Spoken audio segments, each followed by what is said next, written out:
Olá, seja bem-vindo ao Rafaelx, o podcast. Notaram que eu falei bem-vindes? Isso significa que a partir de agora eu vou tentar usar a linguagem mais a gênero durante os podcasts. Essa é a minha forma de tentar começar a desconstruir gênero da minha cabeça, porque é algo que, infelizmente, todos nós temos construído de uma forma forçada pela sociedade, mas eu acho legal que a gente comece a introduzir a linguagem a gênero no nosso dia a dia para poder todos serem incluídos, ok? Falando nisso, a gente vive tempos meio sombrios pensando em resistência LGBTQIAP+.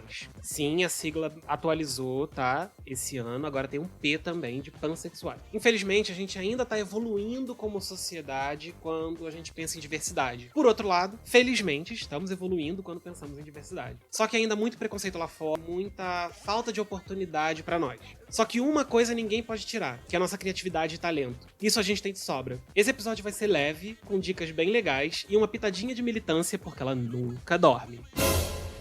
Todo mundo deve ter ouvido falar sobre o case Marília Mendonça que rolou na última semana. Em uma live pra milhões de pessoas, ela fez uma piada transfóbica. A banda riu pra caramba, foi super engraçado, só pra eles. Transfobia não é piada e não tem graça. É sempre bom lembrar. E obviamente ela já postou arrependida, que refletiu muito sobre o tema e tudo mais, como todo mundo faz no dia seguinte. Ela prometeu, inclusive, que na próxima live, com a mesma visibilidade ao fazer esse desserviço, ela vai se retratar. Fiquemos de olho. Afinal de contas, a gente tá falando da indústria sertaneja, que movimenta bilhões ou bilhões por ano, não sei. Não se chega a um número tão alto em dinheiro sem um público alto também para pagar. Ou seja, altíssima visibilidade, o que pode gerar impacto positivo e negativo dependendo do que você faz com o seu poder. Sobre esse case da Marília Mendonça, eu recomendo um vídeo que tá no IGTV do Quebrando o Tabu, feito pela Bielo Pereira, explicando de forma bem didática o porquê dessa piada transfóbica ser tão grave, mesmo parecendo tão inocente para muitas pessoas, inclusive pessoas que fazem parte do nosso universo. No fundo, o que a gente precisa ter em mente é união.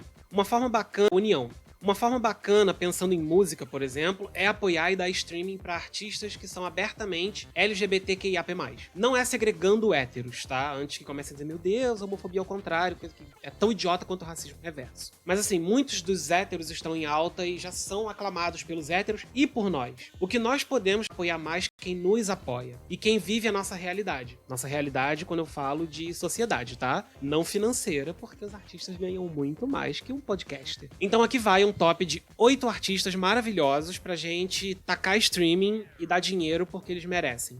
Número 1, Johnny Hooker. Ele é de Recife e assumidamente uma pegada tipo artística que lembra Ney Matogrosso, que inclusive é sempre um ícone que vale ser mencionado, e o estilo dele abriu muitas portas, né? O Johnny tem um estilo de influências pop, mas passeia pelo brega, pelo frevo, axé, samba. O cara é bem eclético, mas tem uma pegada muito artística que eu gosto muito. Vale conferir.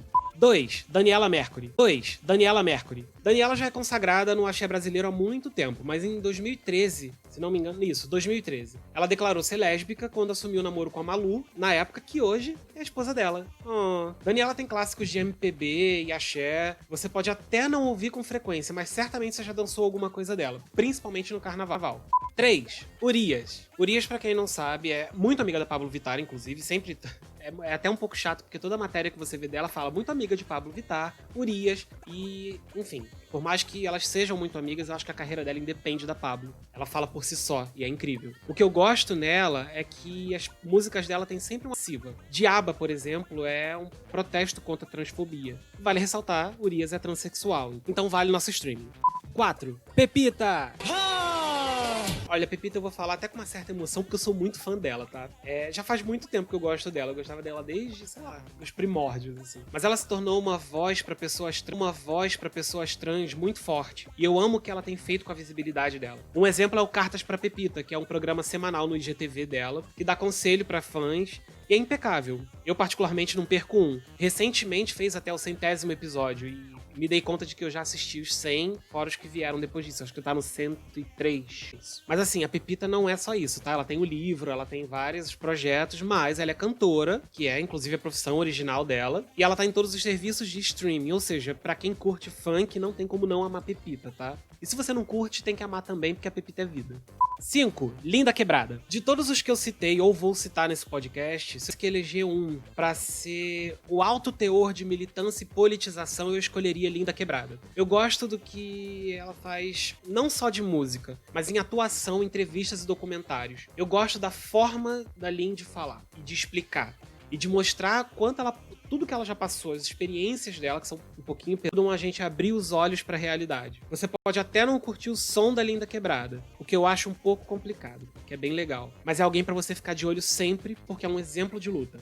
6. Silva. O Silva já tem aquela coisa mais calminha, gostosinha de ouvir, é MPB. A voz do Silva, na verdade, traz paz. É o que eu sinto na voz dos pais. É o que eu sinto na voz do Silva. Fora que eu acho ele meio crush. Não sei, o sorrisinho do Silva, né?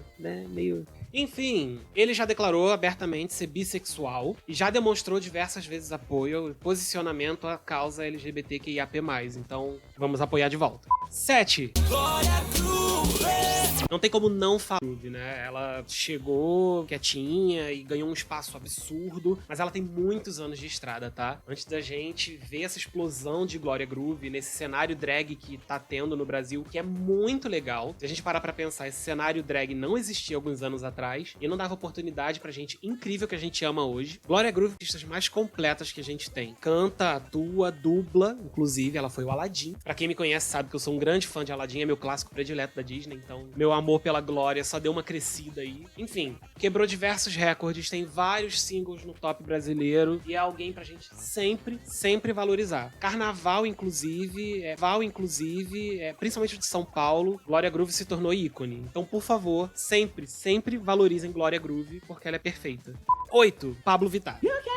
É óbvio que todo mundo esperava que numa lista de LGBTQIAP+, que são sucesso de streaming, blá blá blá, pra gente poder apoiar, todo mundo esperava que eu deixei ela por último, porque estamos falando da drag queen mais ouvida no mundo no Spotify. Ela passou RuPaul, por exemplo, que é uma drag de 58 mil anos de carreira. Pablo Vittar é um grande exemplo, principalmente nesse tempo de pandemia. Uma coisa muito legal que ela declarou recentemente foi que ela ainda não tá pronta pra subir em palcos e fazer shows se as pessoas não estão nem conseguindo trabalhar. Eu achei tão sensato, tão bacana, porque a galera tá subindo em palcos pra fazer shows em drive-in. Cara, carro é luxo, carro não é o tipo de coisa que o público todo da Pablo tenha. Eu achei genial da parte dela. Ok, não vamos julgar porque nem todo artista tem milhões e milhões em publis que ajudam a se manter. Mas a Pablo se mostrou ser muito sensata comparada a outros artistas que estão subindo em palco, fazendo shows pra público hétero, se é que vocês me entendem, e que muita gente tá dando valor. Eu acho que a Pablo não só tem um valor musical, como um valor social que a gente precisa dar atenção. Eu não sei vocês, mas eu sou totalmente cachorrinha da Pablo. Tudo que ela lança, eu posso até não gostar do que ela fez, mas eu vou lá, vou tacar streaming, vou enaltecer, porque ela merece. O mundo, a visibilidade que a Pablo traz pra gente como uma drag queen, como alguém que levanta a nossa bandeira, é impecável. Vale ressaltar, e eu deixo isso sempre muito claro, as pessoas trans e as drag queens são a linha de frente da nossa luta. São as pessoas que carregam a nossa história, são as pessoas que contam a nossa história e são as pessoas que mais sofrem preconceito dentro da nossa bandeira. Particularmente, eu acho então que a nossa atenção teria que ser muito maior a esses artistas, porque eles são a nossa grande inspiração. Essa é a lista do top 8 que eu deixo de artistas AP+, que valem a pena dar streaming. Não estou dizendo que sejam só esses, ok? Existem milhares de artistas incríveis pra gente dar atenção, não só no mundo da música. A gente tem atores, a gente tem escritores, a gente tem pessoas incríveis pra gente valorizar. A própria Bielo Pereira, que é criadora de conteúdo, palestrante, faz várias coisas impecáveis, que eu citei lá em cima, que fez o vídeo do Quebrando Tabu. É alguém pra se dar atenção, pra se dar visibilidade, porque o que ela tá fazendo é um trabalho educativo muito bacana. Com tudo isso, eu quero dizer o seguinte: vamos valorizar a gente, vamos valorizar os nossos artistas LGBTQIAP+, vamos valorizar as pessoas que valorizam a gente, que valorizam a nossa vida, sabe? Que lutam por nós. Um homem muito sábio chamado Tio Ben ensinou pra gente que grandes poderes vêm com grandes responsabilidades. E eu acho que é isso que a visibilidade que um artista tem significa. Quando um artista se isenta, quando um artista se posiciona contra o seu público, como a gente já viu acontecer muitas vezes, vezes, ele tá usando os poderes dele pro mal. E numa boa, a gente não tem que dar dinheiro pra quem não valoriza a nossa vida. Não é fácil ser gay, digo por mim, tá? O meu local de fala, eu sou gay. Não é fácil ser gay no Brasil, esse é o país que mais mata a gente e ao mesmo tempo já foi um paraíso turístico pra gente. Então, pessoas vinham do mundo inteiro pra curtir o Carnaval do Rio, pra curtir o Carnaval de São Paulo, pra curtir a parada LGBT. Nós deveríamos ser muito mais valorizados. Na verdade, nós deveríamos ter o básico, os mesmos direitos que os héteros. Pra chegar lá, a gente precisa ser, repito, unido, ok? Então, depois que você der streaming pra todos eles, dê também para os pequenos criadores de conteúdo como Então, gente, curta, compartilhe, recomende pros amigos o Rafaelx, o podcast. Vocês podem me ouvir no rafaelx.com.br, no Spotify, no Deezer, no Apple Podcasts e no Google Podcasts, ok? Então, vamos lá, vamos valorizar os nossos pequenos e grandes artistas, porque a gente tem muito trabalho ainda pra gente chegar onde a gente quer. Até a próxima! PS, percebam que apesar da excelente intenção, eu não consegui manter a linguagem a gênero em todo o episódio. Isso significa que eu tinha razão. É um processo de desconstrução, não é da noite pro dia. Por favor, não me cancelem, vou melhorar na próxima. Tchau, tchau!